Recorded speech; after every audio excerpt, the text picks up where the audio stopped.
365-day countdown to retirement. Are you ready? So we're going to go over the things that you need to consider over the next year to make sure you're ready to retire. So I got a little timeline here.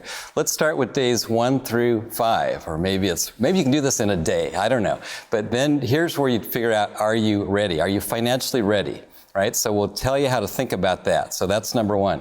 If you determine that you're ready, okay, so then rest of the month, let's come up with an action plan, because there's some things that you're going to need to do and consider before you actually retire. After that, let's go ahead and implement the plan so you actually can retire in 365 days. And there's probably going to be course corrections along the way. And Joe, this to me is one of our most exciting shows, because this is all about financial freedom, retiring. Right. And I think the first steps of all of this is, all right, well, what am I spending? Right. And there's different rules of thumb that people take a look at. And if you take a look at, let's say, Fortune magazine, what are they saying? Well, you're going to spend up to 60 to 80% of your pre-tax income. Or you could go all the way to Fidelity, and they're saying, well, you need 10 times your final pay. Or maybe it's somewhere in between. And what Al and I found is that it's all over the map. It is all over the map. It is, Joe, because, and really there's, I think, a better way to think about it. And that's looking at your own exact situation instead of these rules of thumb. So what that means is start with your own spending. And a lot of people may not even know what they're spending. So at least maybe start with your paycheck. Take a look at your net pay and multiply that times the number of payments, paychecks you get per year. And if you're spending about what you're making, that's a pretty good indication of what you're actually spending. Because a lot of folks, when we talk to them, they're spending $80,000 or $100,000, and they think they're spending $30,000 or $40,000. So start there. But Joe, it gets a little bit more complicated than that. Yeah, and another thing too is that when you're retired, just realize that it's Saturday every day. Right? You don't get a day off. And what do we usually do on Saturdays?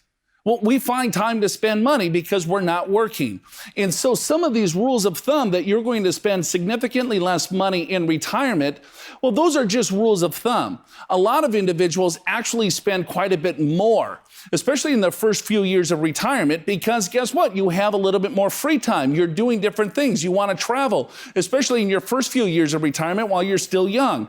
So you have to look at some of these as a grain of salt, but I think, again, it's a really good starting point to determine, all right, well, am I even close to this? Because a lot of people's savings is nowhere near 60%. It's going to be 6% of what you're currently spending now because there's not enough money saved. Yeah, Joe, and then the other thing, too, is as you said, a lot of people want to spend more in retirement. And these rules of thumb of spending 60 to 80%, maybe that works for you, maybe it doesn't. In our experience, those that have saved want to spend a little bit more in retirement.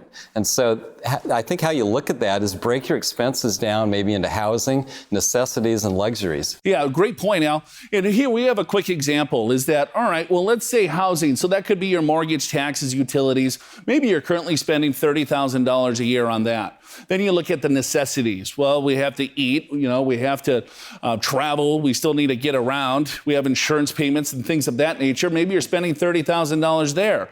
And then we'll call this last luxuries. So that could be your travel, spoiling the grandkids, doing different things that you probably wouldn't do in your day-to-day lives. And so maybe the goal is to spend $30,000, or maybe you're currently spending $30,000 there. But now that's your current spending. If you look at retirement, well, that could completely change. Because, hey, my mortgage payment might be still $30,000, or this could actually be a lot less because you paid off your mortgage. And then you look at this number here with your insurances. Well, maybe you're retired early, so this number could go up or it could go down depending on your specific situation.